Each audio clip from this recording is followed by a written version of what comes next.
Apocalipse, capítulo de número 2, do versículo 18 até o versículo de número 29. Apocalipse 2, versículos 18 a 29.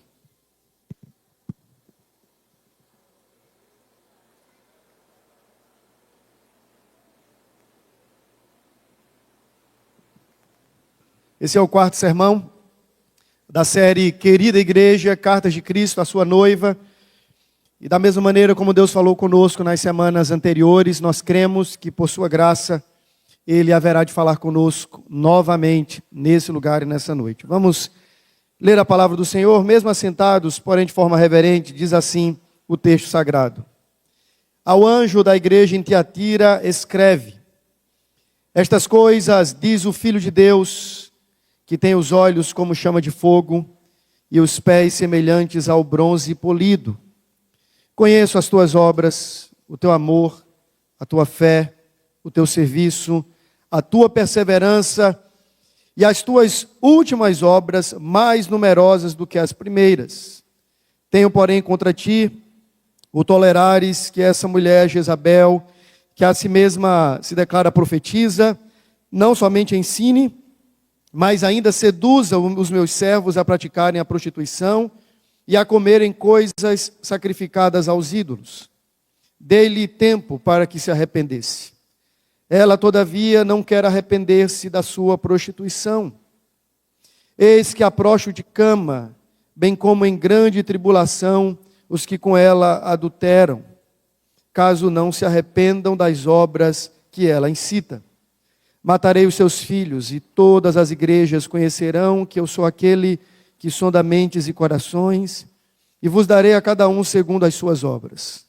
Digo, todavia, a vós outros, os demais de Tiatira, a tantos quantos não têm essa doutrina, e que não conheceram, como eles dizem, as coisas profundas de Satanás, outra carga não jogarei sobre vós. Então somente conservai o que tendes, até que eu venha. Ao vencedor, que guardar até o fim as minhas obras, eu lhe darei autoridade sobre as nações, e com cetro de ferro as regerá, e as reduzirá a pedaços como se fossem objetos de barro. Assim como também eu recebi de meu Pai, dar-lhe-ei ainda a estrela da manhã. Quem tem ouvidos, ouça o que o Espírito diz às igrejas. Vamos orar mais uma vez. Coloque o seu coração diante do Senhor e peça a Deus, fala comigo, desvenda os meus olhos, para que eu possa contemplar as maravilhas da tua lei. Peça ao Senhor por iluminação do Espírito, por sensibilidade espiritual, para discernirmos as coisas com a mente de Cristo. Senhor, nós estamos prontos para ouvir a tua palavra. Nós não queremos ouvir a palavra do pregador, nós queremos ouvir a palavra do Senhor.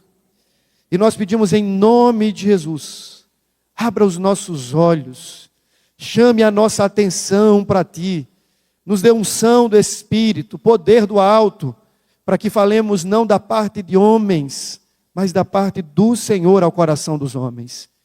Pai, nós pedimos em nome de Jesus, que da nossa fraqueza o Senhor suscite força, e que o Senhor glorifique o teu nome, e que ao final desse sermão, possamos ter a clara consciência de que ouvimos a tua voz. É a nossa oração, Senhor, em nome de Jesus. Amém. Éfeso, Esmirna e Pérgamo já haviam sido objetos da mensagem de Cristo, o Supremo Pastor. Agora chegara a vez de Tiatira. Tiatira recebe uma carta na pessoa do seu anjo, e ela está na condição, ou o remetente daquela carta é descrito como aquele que tem olhos de fogo e pés de bronze polido.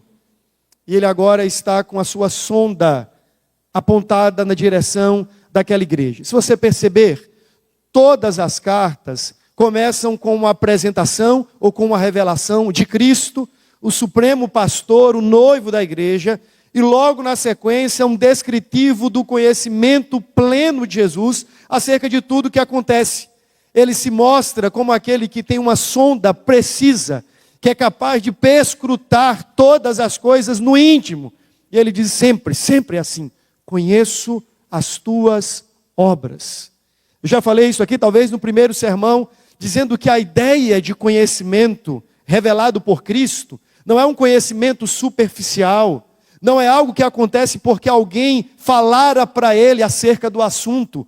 Ele conhece porque ele se relaciona, se identifica, está associado profundamente com a sua igreja.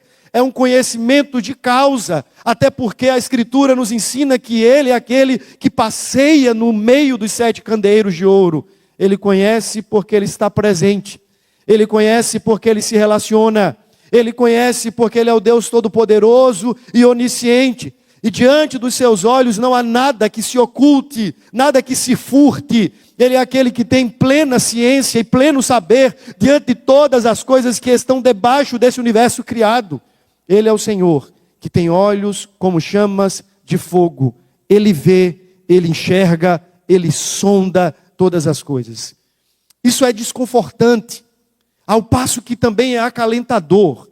Porque imagino-me agora adentrando por essas portas e ouvindo de Cristo as palavras que Ele está ciente, que Ele é conhecedor, sabedor de todas as minhas obras.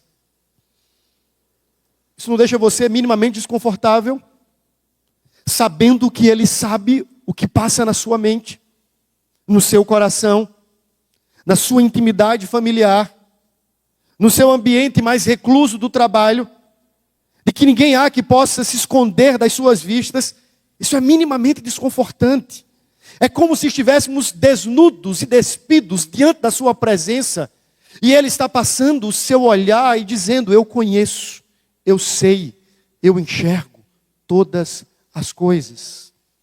É consolador também, porque do ponto de vista dos elogios que Jesus tece a cada uma daquelas igrejas, pelo menos a maioria delas, isso mostra também que Ele conhece a nossa perseverança, as nossas lutas, a nossa fé, o nosso labor, o trabalho.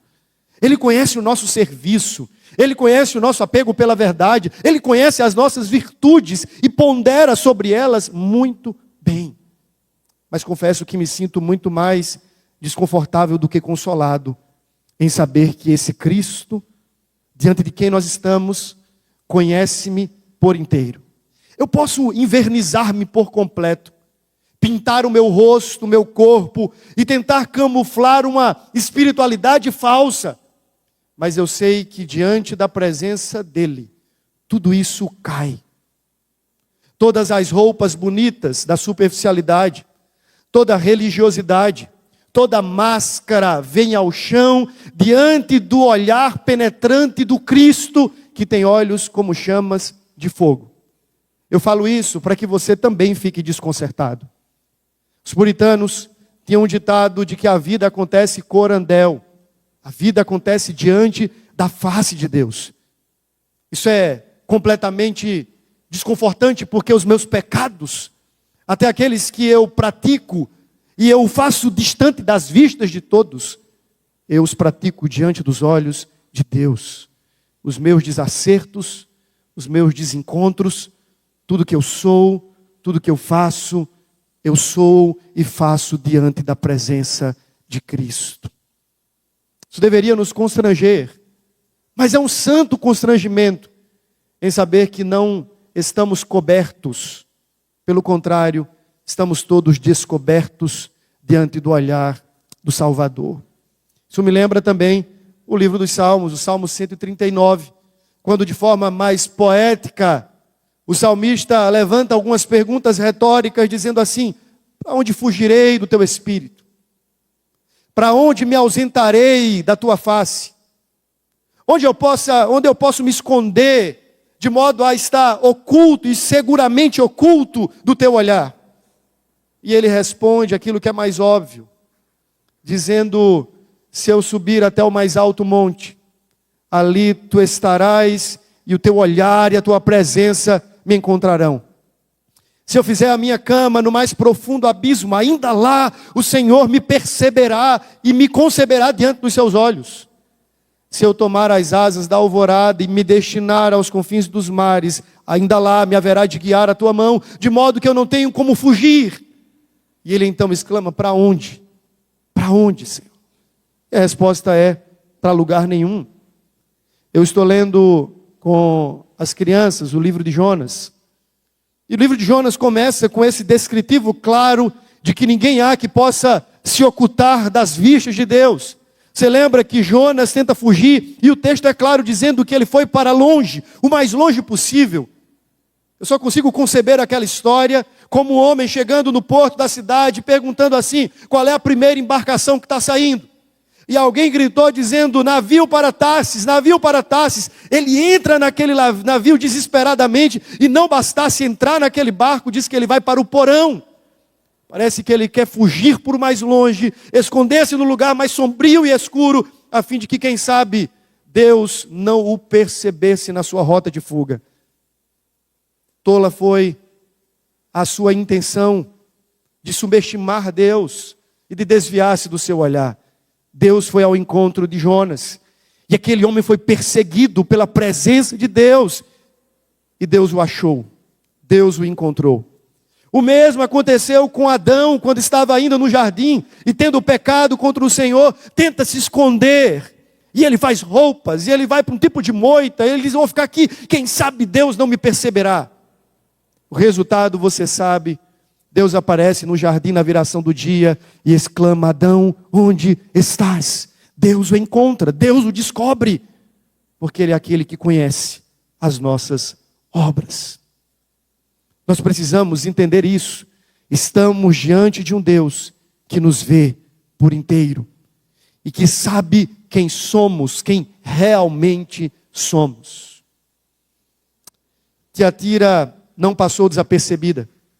As muitas virtudes daquela igreja não sonegaram de Cristo o direito de imputar culpa, de denunciar o pecado, de apontar a fraqueza. A beleza daquela igreja não foi um álibi para que o Senhor ignorasse a tolerância ao erro. Jesus conhecia, da mesma maneira que Jesus conhece as nossas obras. Ele conhece essa igreja melhor do que todos os pastores que passaram por aqui. Ele conhece essa igreja melhor do que o conselho que a assiste hoje. Ele conhece essa igreja muito melhor do que qualquer membro fundador que aqui ainda esteja. Ele conhece a sua igreja. Ele nos conhece. E Ele nos conhece por inteiro. Nós não temos para onde fugir. Ele está endereçando agora a sua carta e a sua palavra para a igreja que se encontrava em Tiatira. É interessante porque essa é a maior de todas as cartas, me refiro em tamanho, escrita para a cidade menos significativa daquela época. Poderíamos dizer que Tiatira fosse a menor e a menos importante das 7 cidades da Ásia Menor.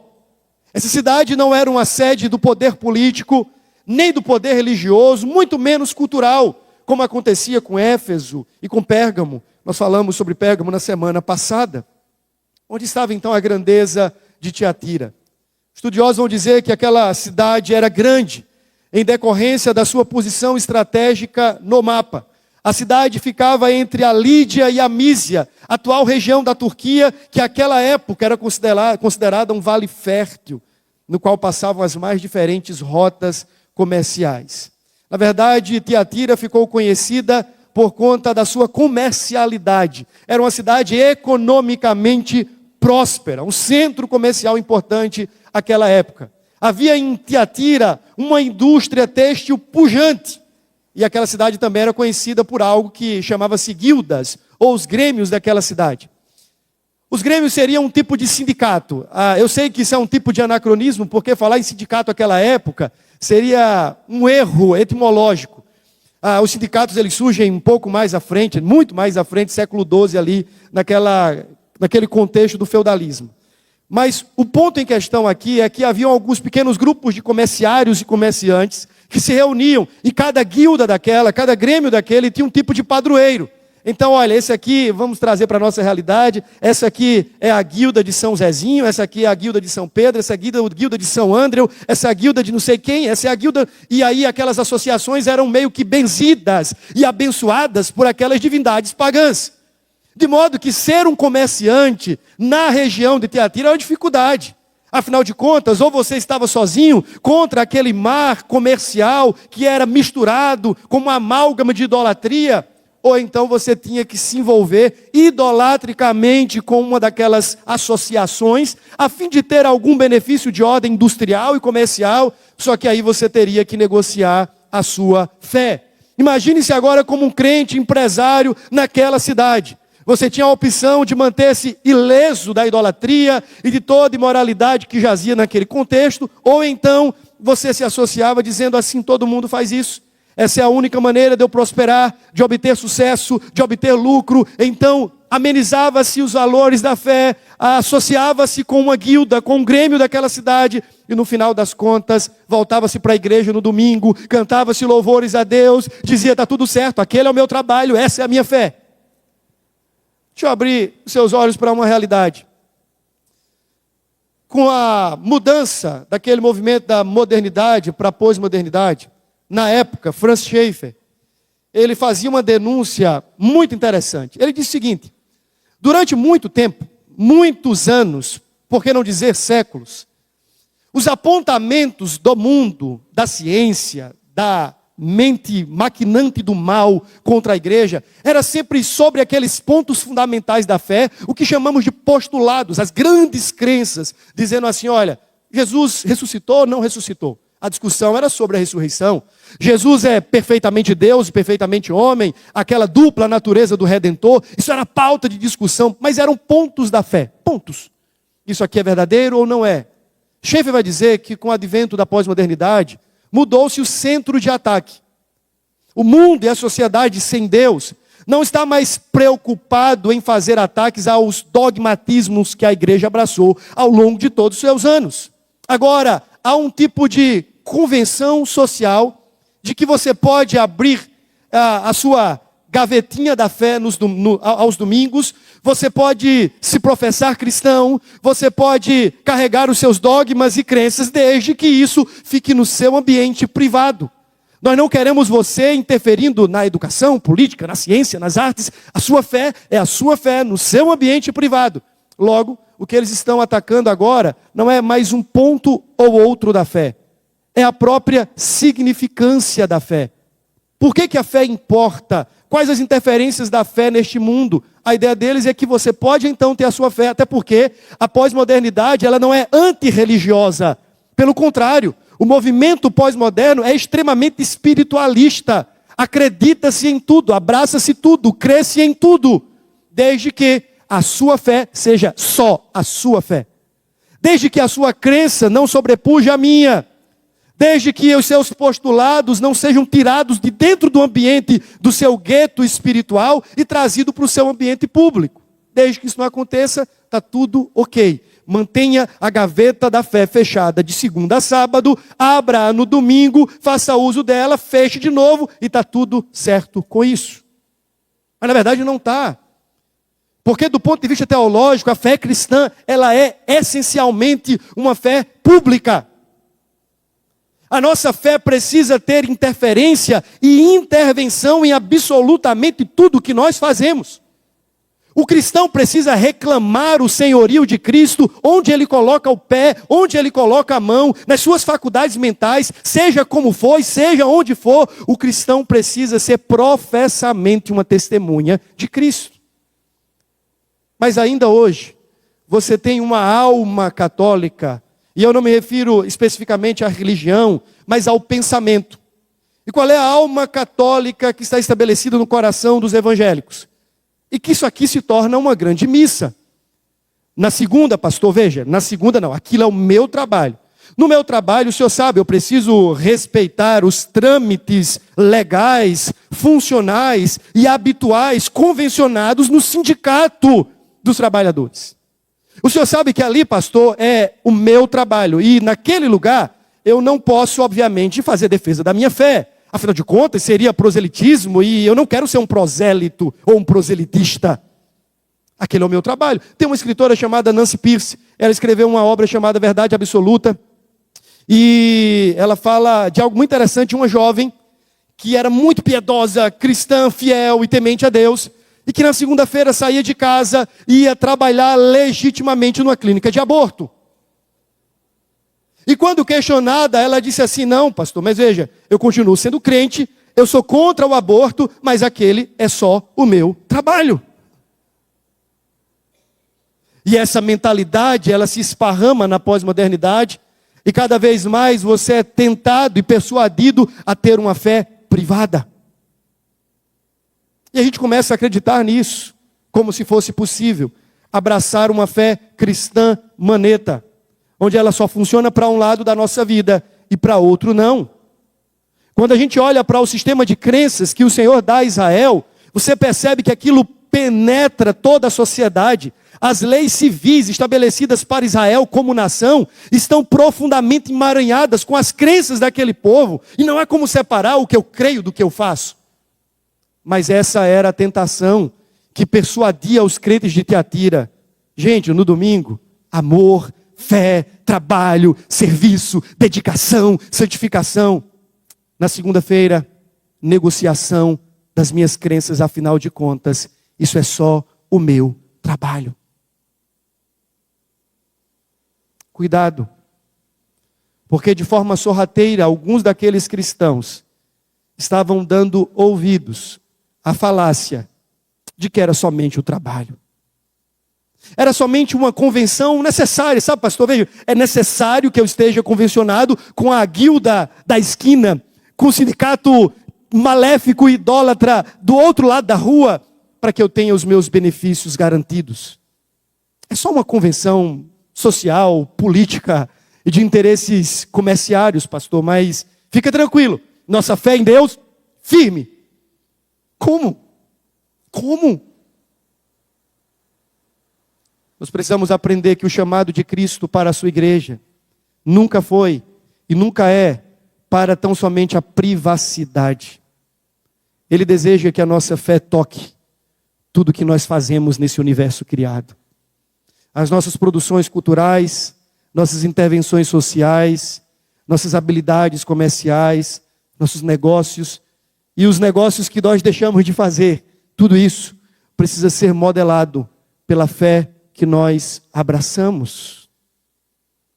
Um dos grandes problemas, portanto, da cidade de Tiatira era a convenção, a mancomunação do crente com o comércio idólatra e impuro, mas tudo vale, afinal de contas, é só o meu trabalho. Talvez você nunca tenha passado por isso, mas aqueles irmãos passavam. Ou talvez você esteja fazendo a mesma coisa, dizendo, é só o meu trabalho e eu estou respeitando as leis que estão impostas sobre mim. Onde estão aqueles que irão de forma santa se revoltar contra o sistema, dizendo não toleramos, não cederemos, não nos curvaremos, não nos submeteremos, não abraçaremos a um chamado de Cristo, a igreja de Tiatira, que eu espero que seja ouvido por essa igreja nessa noite. E Cristo está dizendo assim, não dá para separar o que vocês fazem no domingo do que vocês fazem na segunda-feira. Cuidado com isso, cuidado. Aquela cidade, ela foi governada pelo reino de Augusto, do ano 27 a.C., a 14 depois de Cristo, depois foi destruída por um terremoto. Mas nessa época de Jesus, agora, onde que ele está encaminhando essa carta, a cidade já havia sido reconstruída com a ajuda do Império Romano. Uma pergunta que a gente precisa responder historicamente é, quem plantou a igreja em Tiatira? Nós não temos nenhuma informação categórica e clara no livro de Atos dos Apóstolos de quem tenha sido o plantador daquela igreja, mas ao que parece, e os comentaristas, eles vão, parece que nessa linha, que A igreja nasceu por influência ou a pedido de uma mulher chamada Lídia. Você lembra dessa mulher?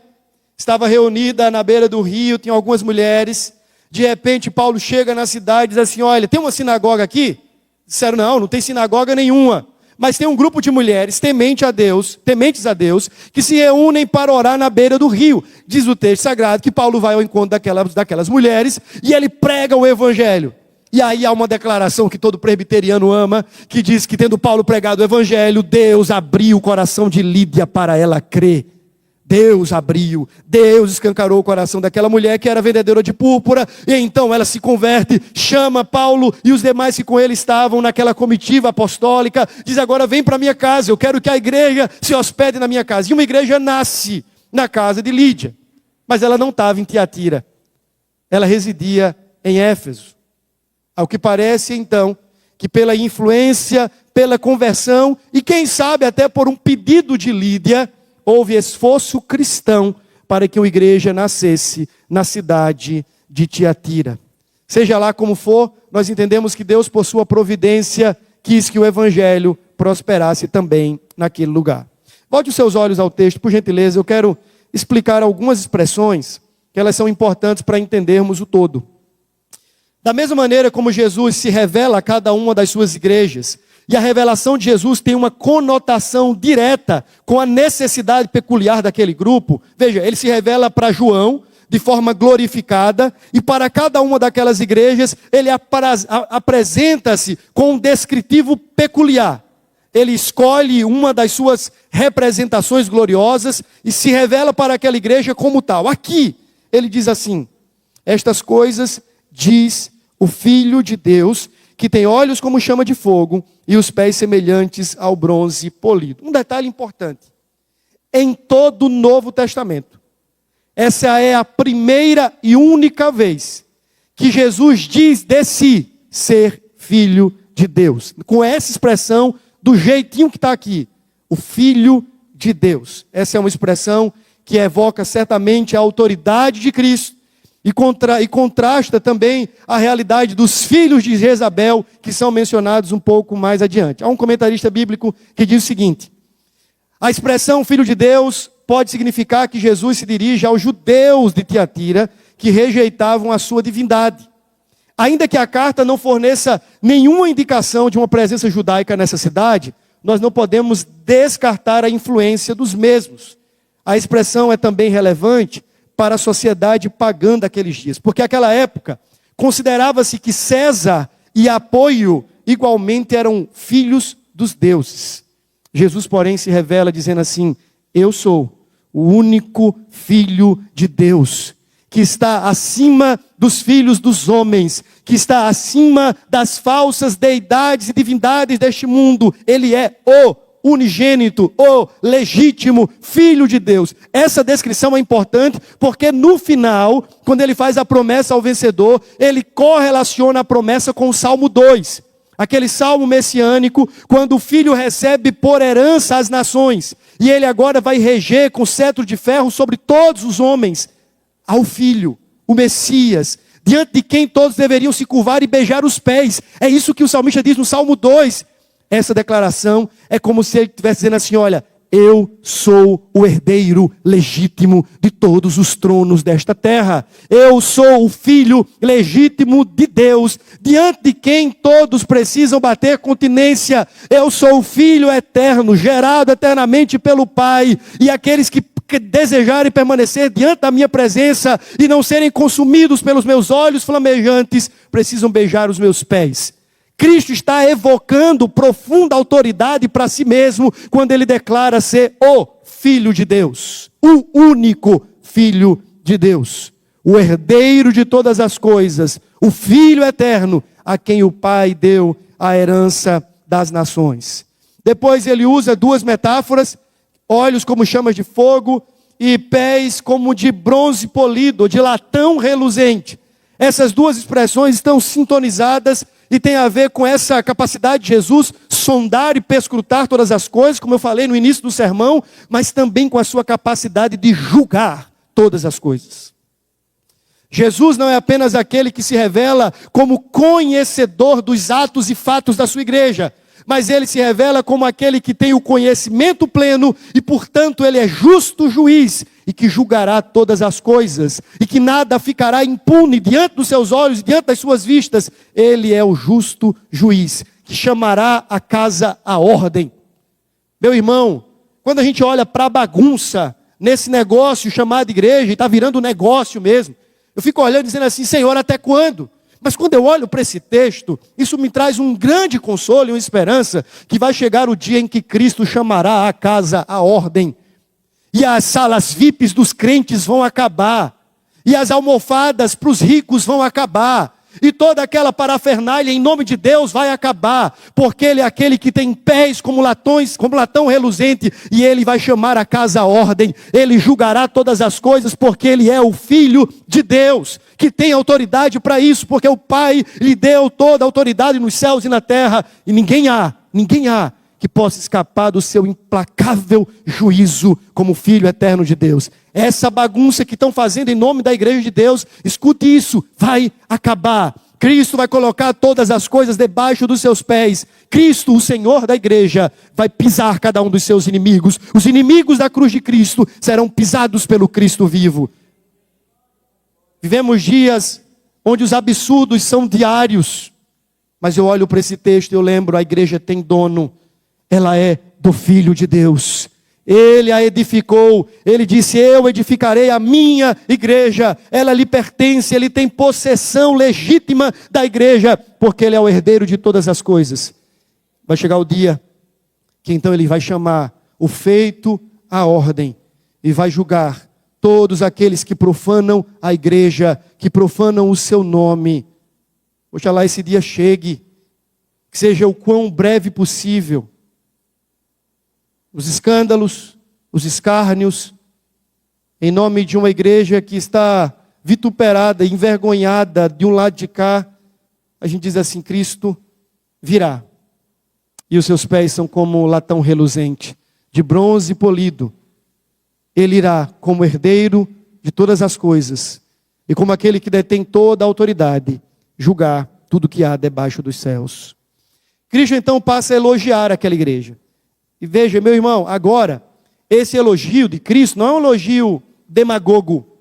Jesus não está meio usando de uma ironia, tá vendo? Você ama, você serve, você é fiel. Não, é um elogio sincero. Coisas que a gente precisa agora aprender com Tiatira.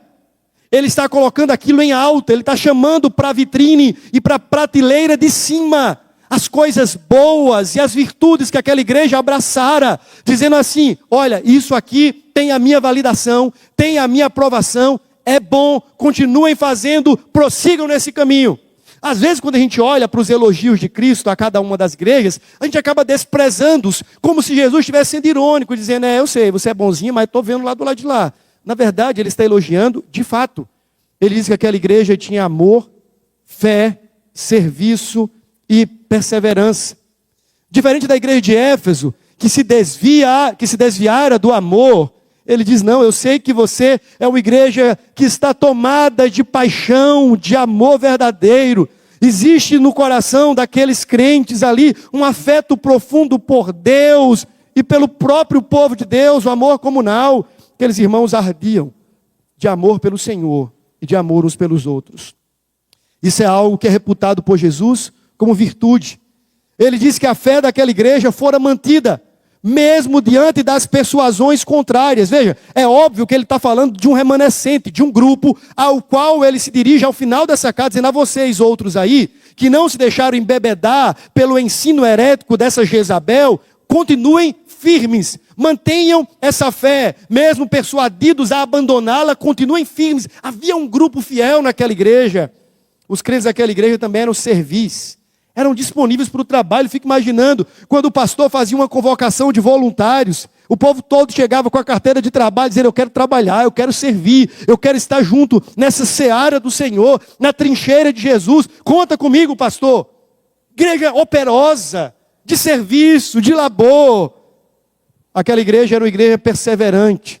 Ainda que a perseguição não seja claramente apontada nessa carta, mas lembre-se, estamos num contexto do mundo antigo em que os do caminho, os cristãos, estavam sendo evangelizados em qualquer parte do mundo. Se você se achava cristão e se professava cristão, onde quer que você estivesse, debaixo do Império Romano, por não se submeter ao senhorio do César, você seria perseguido. Ainda que a perseguição não seja declarada nessa carta, a perseverança presume perseguição. Porque a ideia da perseverança em Apocalipse é perseverar diante da tribulação, perseverar diante do sofrimento. Alguns daqueles irmãos estavam sofrendo e padecendo pela causa de Cristo, mas permaneciam firmes. Louvado seja Deus por isso. Mas para além disso, Cristo elogia no final dizendo assim: e eu sei que agora as obras de vocês são mais numerosas do que as primeiras. Aquela igreja estava em uma mínima ascensão. Eles eram melhores agora do que já tinham sido. Veja, Jesus já está dizendo assim: eu estou acompanhando essa igreja, e eu sei que vocês têm crescido, têm prosperado, têm avançado. Aquela igreja não havia estagnado, os crentes não estavam dormindo no ponto, as estatísticas daquele grupo apontavam as setas para cima. Muita coisa boa, Jesus está falando, tem coisa boa aí. Parafraseando, poderíamos dizer que os cultos eram sempre bem frequentados. No calendário daquela igreja não faltava trabalho a ser feito e nem gente para abraçar o trabalho.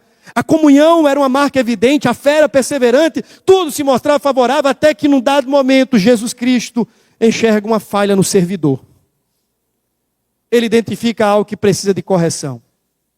Mas antes de entrar nesse aspecto do pecado de Tiatira, desse vírus do engano, é importante que a gente fale algo, principalmente em combate a uma falácia, que é proferida sobretudo naqueles grupos que se rotulam mais piedosos e guardiões da fé reformada e coisa dessa natureza. Você já deve saber de quem eu estou falando. Alguns, em nome de uma fé mais pura, de uma teologia mais robusta e de uma tradição mais impecável, dizem assim: pastor, a nossa igreja não está crescendo como as demais, porque nós estamos abraçados com a verdade. E aí a verdade se torna um álibi para a inanição, para a inoperosidade, para a frutificação e para o crescimento das igrejas. E você vai ver pessoas arrotando orgulho e presunção, dizendo: nós somos uma igreja fiel. Nós pregamos as escrituras, nós expomos a escritura do início ao fim e não negamos todo o desígnio de Deus. Quando você chega na igreja, não tem amor, não tem serviço, não tem perseverança, não tem trabalho, não tem operosidade de fé, mas tem a verdade. Perceba que Jesus não está dizendo isso é bom e isso é ruim, faça isso ou aquilo. É importante que se diga, meu irmão, que esse discurso vazio de que as igrejas que pouco crescem, assim o fazem, porque pregam a verdade e são guardiões da boa tradição e da boa doutrina. Muitas dessas igrejas estão tentando justificar o desvio do amor, o desvio da fé, o desvio da pureza, o desvio do trabalho, o desvio do serviço, em nome de uma apologia à teologia. Mas o inverso também é verdadeiro. E é sobre isso que Jesus passa a denunciar a igreja de Tiatira. Nós não podemos cair nesse engano. Pelo contrário, meus irmãos, se tem uma coisa que eu creio, e eu creio de coração assim, é que a igreja verdadeiramente cresce quando simultaneamente ela cresce na palavra, cresce no amor e na unidade, cresce na piedade e na santidade, cresce na inteligência intelectual e na boa doutrina, cresce na fé, cresce na perseverança. Isso são coisas que se ladeiam, andam lado a lado. O desequilíbrio e o abraçar isto ou aquilo é sempre um problema e sempre foi. Alguns abraçam a piedade e negam a verdade. Outros negam a verdade e abraçam a impiedade, mas negam, e por negarem a verdade, abraçam a impiedade, como o caso de Pérgamo. Negaram a verdade, abraçaram a impiedade. Mas seja lá como for, o chamado de Cristo não é isso ou aquilo. Não é isso ou aquilo. Qual era o problema de Tiatira e agora é o âmago do texto? Tolerância ao erro. Eu terminei o sermão da semana passada dizendo: não seja tolerante. Não seja tolerante. Não seja tolerante. E é assim que Jesus faz a denúncia para Tiatira. Tenho, porém, contra ti o quê? O tolerares que essa mulher, Jezabel, que a si mesmo se declara profetiza, não somente ensine, mas ainda seduza os meus servos a praticarem prostituição e a comerem coisas sacrificadas aos ídolos. Tolerância ao erro. Deixa eu fazer alguns comentários acerca dessa Jezabel. É muito provável que o nome dessa mulher não fosse Jezabel.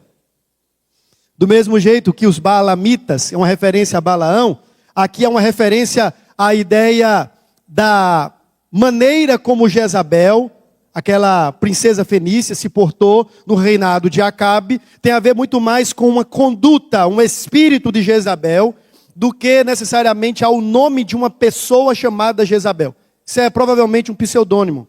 Então está ocultando o nome real da pessoa, mas havia alguém naquela igreja, uma mulher, que chegou na igreja e disse assim: olha, agora eu sou a profetisa da igreja de Tiatira. Até aí, o problema era zero. Porque alguns nicolaítas apareceram para os efésios, por exemplo, e eles disseram: não, vamos resistir a esse grupo. E diz que eles não toleraram as obras dos nicolaítas. O fato de aparecer falsos mestres, falsos profetas, isso já é prescrito nas Escrituras. Nos últimos dias, Jesus disse que vão surgir muitos, dizendo: vir em seu nome, fazendo sinais, prodígios, maravilhas, se fazendo enviado em nome de Deus. Veja, esse não é um problema. O problema não era a penetração apenas do ponto de vista interno daquele grupo, mas era a falta de postura da igreja em tolerá-los ali dentro, a começar pelo púlpito. Veja o que é que está acontecendo aqui. A pergunta que eu me fiz lendo esse texto foi: onde é que estava o pastor dessa igreja? Onde estava o pastor dessa igreja? Perceba o que é que está acontecendo? Uma mulher chega, movida por espírito de engano, com uma sedução intelectual e moral, conduzindo aquele grupo a uma dupla prostituição, uma prostituição doutrinária e uma prostituição moral. É franqueado a ela o direito de ensinar, de conduzir aquele rebanho. Franqueia-se para ela a classe da escola bíblica dominical e quem sabe o púlpito no culto. E aquela mulher sobe e passa a ensinar na igreja. A pergunta que eu faço é: onde está o pastor dessa igreja?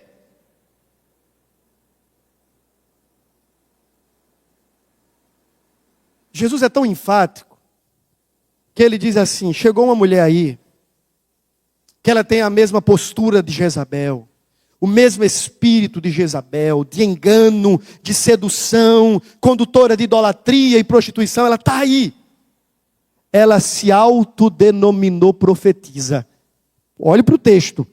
O texto diz assim: essa mulher Jezabel, que a si mesma se declara profetisa.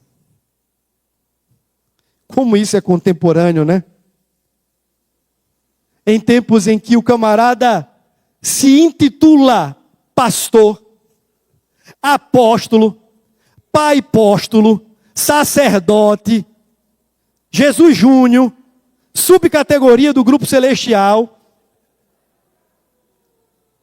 Você vê que as coisas se repetem ao longo da história. Aquela mulher chega na igreja e se autopromove, profetiza.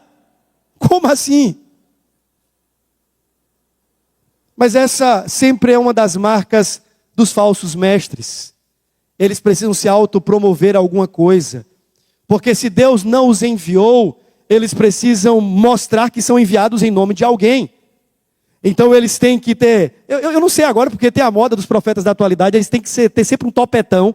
E eu não tenho topete, eu nunca seria um profeta contemporâneo. Tem um problema já comigo de nascença. Deus não me fez para fazer parte dos profetas da nossa geração. Porque sempre o cara tem que ter um topetão e um grande anel no dedo. Aí ele aparece na foto e ele tem uma cara bonita, mas geralmente uma cara de bandido também. E ele está ali assumindo e persuadindo muita gente. Quem fez daquele homem profeta? Quem fez daquele homem sacerdote de Deus? Quem o ordenou? Quem validou a sua vocação? Onde foi que isso aconteceu? Perceba que o que acontece aqui na igreja de Tiatira é uma aberração. A mulher se auto-intitula profetisa e ela recebe um cajado para ensinar ao rebanho de Cristo. Esse é um perigo constante com o qual nós temos que lidar. A liderança daquela igreja, aqui vai uma palavra mais uma vez, a nós, liderança. A liderança fraquejou na vigilância, porque não se entrega o ensino da igreja a qualquer um. Não se entrega o púlpito da igreja a qualquer um. Não se entrega a classe de escola dominical a qualquer um. Não se entrega o grupo de discipulado a qualquer um. A liderança fraquejou em vigiar. E então aquela mulher se promove, passa a ensinar dentro da igreja. Onde estão os líderes? Onde está o pastor daquela igreja? Essa é a pergunta que me ocorreu ao coração quando eu estava meditando nesse texto. Aquela mulher então passa a ensinar engano, inverdades, porque os líderes haviam deixado o púlpito aberto. E aí, por fim, aquela mulher começa a persuadir ao mal. Idolatria e imoralidade são dois dos pecados atribuídos ao engano de Jezabel. Provavelmente o ensino dela estava relacionado exatamente àquelas guildas e os grêmios da cidade, os sindicatos da cidade. Fico imaginando ela entrando e dizendo assim: gente, vamos lá, culto de hoje. Como ser próspero e se dar bem nos sindicatos da cidade. Próxima quarta-feira, culto da vitória. Como ser promovido no seu trabalho e ter as comportas dos céus abertas sobre a sua vida. E o pessoal diz: opa, é exatamente isso que eu quero. Senhor, culto da vitória, quarta-feira, vamos lá. De repente ela dizia: não tem problema, veja, esse negócio de você dizer que está associado com a guilda, e isso tem envolvimento idolátrico, não tem problema nenhum. Ali, repito, lembra que eu falei? É o teu trabalho.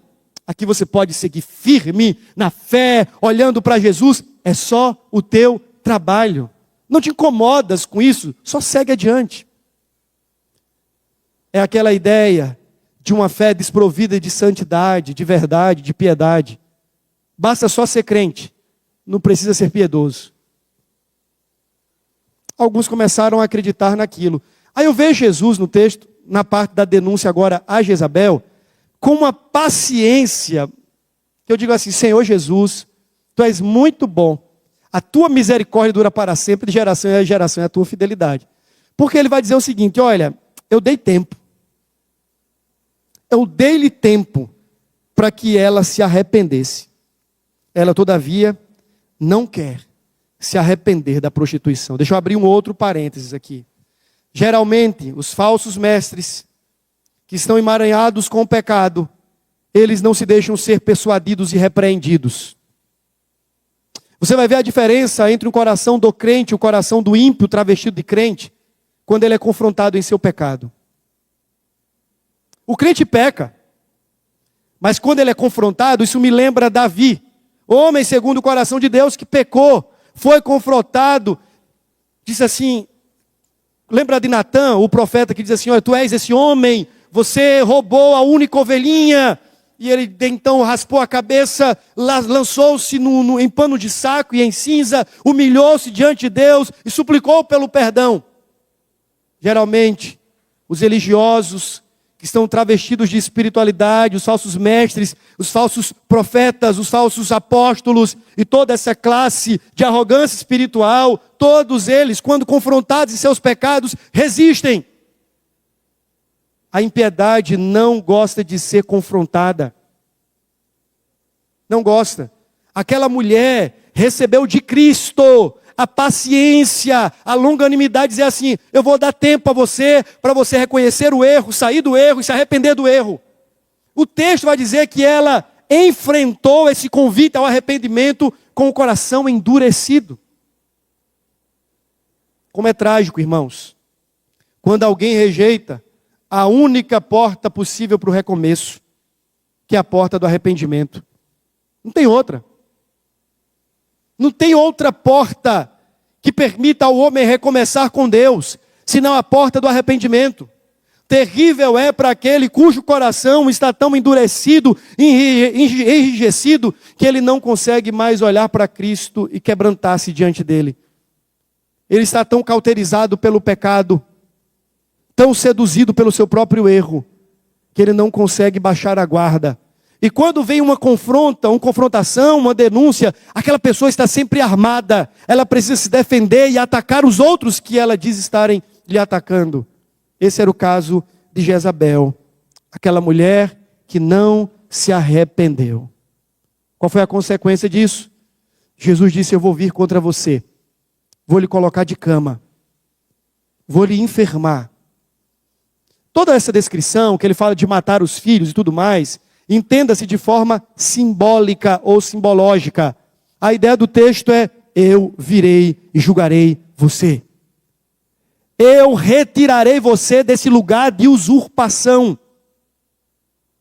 Eu vou revelar a sua fraqueza, eu vou revelar o seu pecado. Não existe nada oculto que fique para sempre oculto, encoberto. Lembre-se, ele é aquele que sonda mentes e corações, como diz o texto.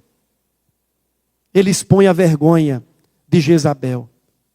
E ele faz aquilo como um tipo de sinal para as outras igrejas. E o texto diz isso: para que as outras não repitam o mesmo erro, de tolerar o engano, de tolerar o erro, de tolerar a imoralidade, de tolerar a heresia, de franquear o púlpito equivocadamente.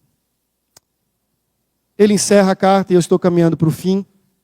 Ele encerra a sua carta, chamando a atenção daqueles poucos que permaneciam amando, servindo, perseverando e mantendo firme a fé. Ele diz assim: conservem o que vocês têm. Veja comigo, versículo de número 25. Tão somente conservai o que tendes, até que eu venha. Duas coisas aqui. Jesus está chamando aqueles crentes fiéis a uma permanência na fidelidade, dizendo: guardem o que vocês têm, conservem o que vocês têm. Essa é a palavra de Cristo que precisa ressoar no nosso coração. Em dias como os nossos, nós precisamos ouvir mais uma vez o Senhor da igreja dizendo ao nosso coração: conserve o que eu coloquei em suas mãos. Conserve a boa doutrina, conserve a boa palavra, conserve a vida santa e piedosa, conserve o amor, conserve a perseverança, conserve a fé, preserve-se no trabalho. Veja, ele acabara de elogiar aqueles irmãos por causa de algumas virtudes, e agora ele está dizendo assim: permaneçam firmes, conservem o que vocês têm. E o que é que eles têm? Uma hermenêutica básica diz: eles têm amor, eles têm serviço, eles têm perseverança, eles têm fé, eles são dinâmicos, eles são crescentes, eles são florescentes. Conservem o que vocês têm. Essa é a palavra de Cristo também para a igreja de hoje. Conservar o que tem. É uma perseverança, mas que segundo o texto, o segundo aspecto é perseverança movida pela esperança. Até que eu venha. Oh, meu irmão, glorioso momento será aquele em que os perseverantes se encontrarão no fim dessa estrada, adentrarão no reino do seu Senhor e ouvirão as doces palavras que ecoarão dos seus lábios: muito bem, servo bom e fiel. Você foi fiel no pouco, sobre o muito te colocarei. Entre e desfrute do gozo do seu Senhor. Doces palavras ouviremos de Cristo, nós que corrermos e corremos essa corrida e o faremos até o fim. Ele virá, irmãos. Jesus virá. Maranata, Jesus virá. Isso deve ser para nós um estímulo a permanecermos. Veja, ele está vindo, o mundo está ruim, as coisas estão desandando, a igreja está bagunçada. Ele virá. Permaneçamos no amor, permaneçamos no serviço, permaneçamos na fé, permaneçamos na perseverança e na lealdade, porque Jesus virá. E quando ele vier, que nós sejamos encontrados fiéis, amorosos, santos, unidos, trabalhando na seara do Senhor. Ele virá. Essa é a esperança da igreja. Esse é o consolo para os crentes fiéis. Jesus virá. Gloriosa esperança se estendia diante dos olhos daqueles irmãos que se viam agora persuadidos ao erro. Ele está dizendo: não cedam, eu estou vindo. Não abra mão da verdade, eu estou voltando. Essa esperança era o motor da perseverança. A igreja que deixa de perseverar, via em regra, é aquela que perdeu a esperança da glória por vir. Começamos a achar que tudo se limita a isso aqui, o negócio está bagunçado. Pastor, não vou mais para a igreja não. O negócio não anda, a coisa não funciona, eu cansei de ser crente. E ele está dizendo assim: persevera um pouco mais, caminha um pouco mais, vá um pouco mais adiante, porque eu estou vindo, eu estou voltando. Qual é a promessa então que ele faz no texto? Há uma dupla promessa. A primeira delas, você lembra que ele é o Filho de Deus? E a ideia é que ele é o legítimo herdeiro dos tronos deste mundo, e que Deus deu a ele as nações por herança, e que ele haverá de reinar sobre todas as coisas. A promessa agora é o seguinte: aqueles que vencerem, eles reinarão com Cristo. Serão herdeiros e co-herdeiros com Cristo do reino eterno. Nós estaremos com Ele. A ideia é que nós regeremos, nós teremos o cetro. Na verdade, esse cetro é dele, a regência é dele. Nós estaremos ao seu lado enquanto Ele estiver regendo as nações. Teremos parte no seu reino. Essa é a promessa dos vencedores. Eles reinarão como herdeiros e co-herdeiros com Cristo Jesus. Continue firme. Repito, firme no amor, firme na fé, firme na perseverança, firme no serviço, firme na esperança, porque aquele que há de vir virá e não tardará, e quando ele vier, ele nos colocará à sua direita e reinaremos com ele pelos séculos dos séculos. Louvado seja o seu nome. Mas o texto encerra dizendo assim: sabe aquela estrela, a estrela da manhã, eu dar-lhe-ei ainda essa estrela. Quem é a estrela da manhã? Quem é a estrela da manhã? Jesus. Eu falei isso na semana passada e repito. O glorioso presente, a coroa de louros dos servos vencedores, não tem a ver com uma cidade gloriosa, santa, deslumbrante. Tem a ver com Cristo. Cristo é a coroa do cristão. Cristo é o prêmio da soberana vocação pela qual nós fomos chamados e temos sido atraídos e seremos guardados pela força do seu poder até o dia final. Se chegarmos naquele dia, meus irmãos, e não tiver mais absolutamente nada em nossa volta, mas tiver só Cristo, o céu será o lugar mais lindo e pleno de todo o universo, porque Cristo, a estrela da manhã, é o prêmio dos vencedores. É em Cristo Jesus. E para Cristo Jesus que apontamos os nossos olhos. Ele é a estrela, a preciosa estrela da manhã. Ele é a epifania da graça, o alvorecer do amor e da misericórdia de Deus. O que está para nós reservado quando a gente cruzar esse Jordão não é outra coisa senão Cristo. Tirem-me as ruas de ouro, tirem-me os mares de cristal, arranquem-me das mansões, mas não me furtem de Cristo, porque Ele é o tesouro precioso, com o qual a minha alma deseja estar apegada por todo sempre. Ele é a pedra de grande valor. É por Ele, e somente por Ele, que tenho corrido até o fim. E naquele dia eu não quero ver Abraão, Paulo, Apolo, eu não quero ver Pedro, eu quero olhar para Cristo. É por Ele que eu tenho corrido, pela graça dEle e para estar com Ele. Ele é o grande prêmio que o meu coração ambiciona profundamente. Eu quero Cristo, Cristo, Cristo, Cristo, a estrela da manhã que dissipou as trevas do meu coração. Eu quero conhecê-lo sem os ruídos do pecado. Eu quero estar diante dele e dizer: eu sou do meu amado e o meu amado é meu. Ah, meu irmão, como eu anseio por esse dia em que estaremos com Cristo. Eu não sei se você tem desejado outras coisas, outras glórias, outras coroas. Meu irmão, Cristo nos está prometido. Cristo, e Ele basta. Paremos de desejar coisas maiores, supostamente, do que Ele. Porque nada há, nem nos céus, nem na terra, que seja mais glorioso do que Cristo.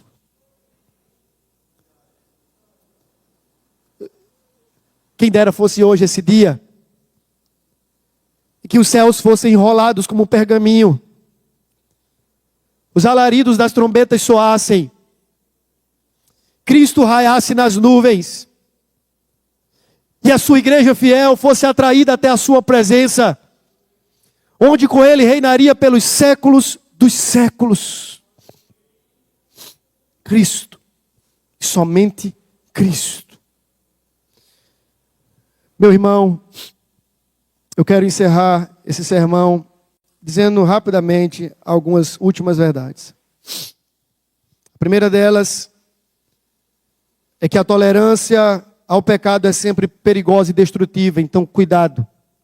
Cuidado com o que você ouve, cuidado com o que você assiste nas redes sociais, esses falsos pastores, falsos mestres, e você vai inculcando, cuidado. A tolerância ao erro, ao engano e ao pecado é sempre perigosa e destrutiva. Os compromissos com o mundo são comprometedores à nossa fé. Todas as vezes que nós nos abraçamos e negociamos a nossa fé com esse mundo vil, nós comprometemos essa fé que nos foi dada por Cristo.